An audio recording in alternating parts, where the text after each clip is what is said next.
Here, and it's time again for Tea and Tutus. Be sure to hit those like and subscribe buttons. Well, this week there's really no other way to say this, back in black, for lack of a better term, in this little number. And the tea this week is a honey vanilla chamomile. It's the last package of my tea sampler that I got for Christmas. So yes, as I said last week's episode when I had my lovely guest, Eleanor Does Cosplay, I need to invest or make a wish list for specifically for tutus so that I have a variety and at least a solid rotation for the show here. Also, based off of last week's episode, I learned a lot about sound and editing and how important microphones are. So it'll probably be a while before I have another guest on until I can work through some things, potentially upgrade my setup, look into a microphone, all those fun things that would, enhance the experience here for Tea and Tutus. So that's definitely something I'm going to be doing more research with.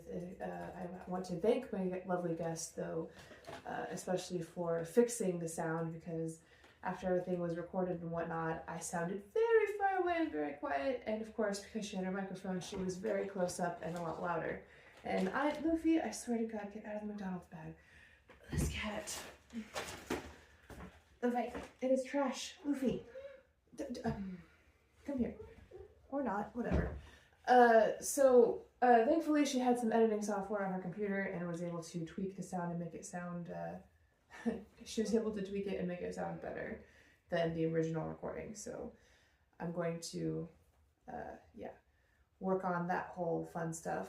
But in other news, I can finally make the big announcement that I've been holding off on, and that is that for the very first time, I will be attending, can't even say it, I'm so nervous.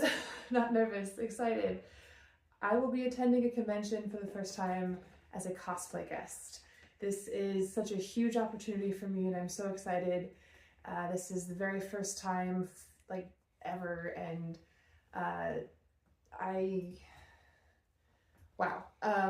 it's a huge step for me in making cosplay an actual career. It's something I've always wanted to do. Several years ago, I actually had the opportunity to guest at a different convention at Black Hills Con in South Dakota, but unfortunately I had some issues where basically half of my merch didn't get delivered and I had to cancel last minute. So for a convention to reach out to me and invite me as a guest meant the absolute world.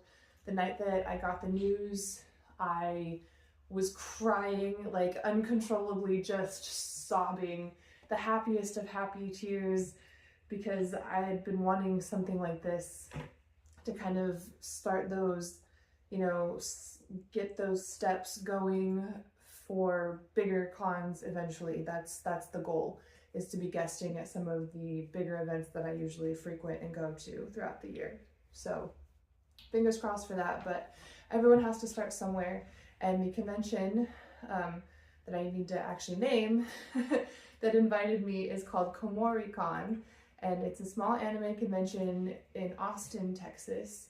So it's a bit of a drive for me, but nothing too crazy, and I am so excited. It's only their third year, I believe, running as a convention, so that's really cool. That's actually exactly what I was looking for when it came to my first time guesting at an event, something small like that I can kind of get used to things, kind of get a feel for what it's going to look like when I start going to bigger events, get some experience in judging cosplay contests, because even though I've been doing this for a really long time, I don't have any experience actually judging.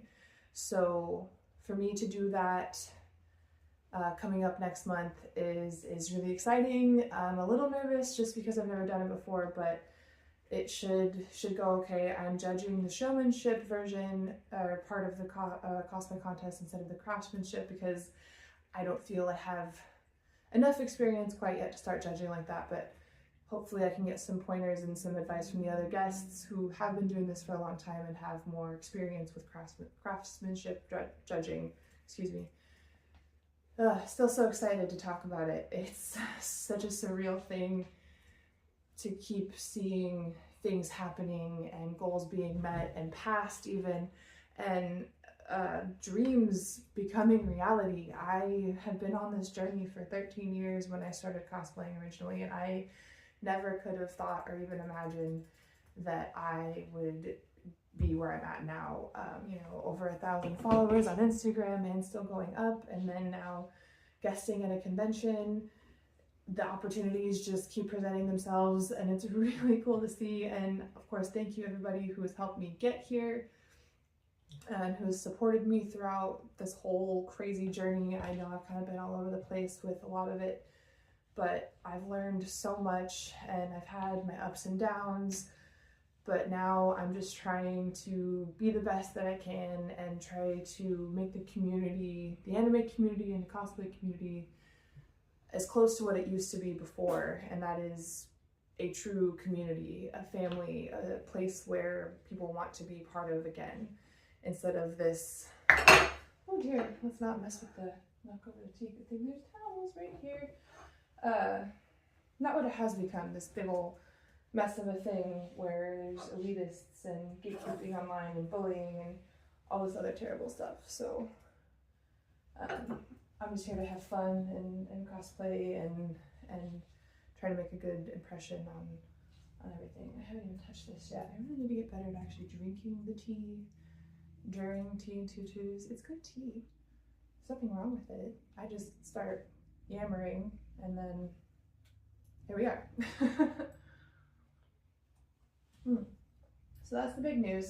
As far as plans for setup goes, and more guests and whatnot, I plan to get like a nice table and chairs, a backdrop. I'm gonna invest in like an actual nice tea set. The segments are gonna get longer. They're gonna be a bit more structured instead of me just chatting at you for however long this goes, you know, 10, 15 minutes.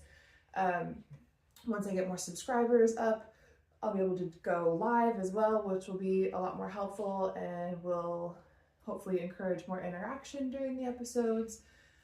I will start bringing on some of my cosplay projects. Like, I still need to bring on my Snow White dress just so I can kind of show it off and explain how I made in the process there. There's a few other things that I can show. I still have the option to do a few tutorials and different things like that for like cosplay makeup and body paint and all that fun stuff. So definitely have a lot of good ideas storming up here, and also ideas for a better setup and look for the future. So hopefully I can make those things happen eventually. But right now, this is what we got. But at least I have a new ring light, which has been very helpful with this whole thing. And even though, like I said, the sound was off, having my first guest last week was really fun and good to chat, and it's easy to go past 10 minutes, which I like. Like I said, I'm trying to make this longer because that will keep people engaged more. Hopefully. I don't know, with all the media we have now, people's attention spans are, mine included. I mean, I'm not just calling anybody out specifically, I'm calling myself out. So it's good for me to also be on here for longer than 10 minutes. But thank you everyone again for popping on, and again for supporting me through this crazy journey. Thank you, KomoriCon. I'm super excited for the convention next month. It is February 6th, 7th, and 8th. So coming up fast in about 3 weeks. And yeah, I'll be ordering merch again. The reason why it didn't get delivered last time is the company that I used. Apparently this has changed. This is when it was still that way. It was when UPS still delivered to PO boxes. The company claimed that they didn't. They did. They don't anymore. They did at the time. And so it wasn't delivered. Now when I went to look up good companies for stickers and keychains for what I want to do for the con, the same company that I used before is still the top rated, so I don't really have a choice. They still have my old order, which I can just repeat and reorder and redo, and thankfully no issues with the P.O. box thing because I don't have a P.O. box. So fingers crossed that my merch gets delivered with no issues. They claim 3-4 days with shipping time after the order, so we will see how that goes. I'm a little nervous to use them again, but like I said, they still have my same exact order from last time when I tried this, so I don't know, second time's the charm. I'm not going to name the company. It's one of the first, it's like one of the top results for custom stickers and keychains. Y'all probably know it. It's fine. I'm not saying they're a bad company. I'm just saying why there was an issue last time. It was all resolved and everything, and I had no issues with them. I'm sure the merch looked great wherever it got delivered. It just never actually made it to me. But I'm sure it'll be fine this time around.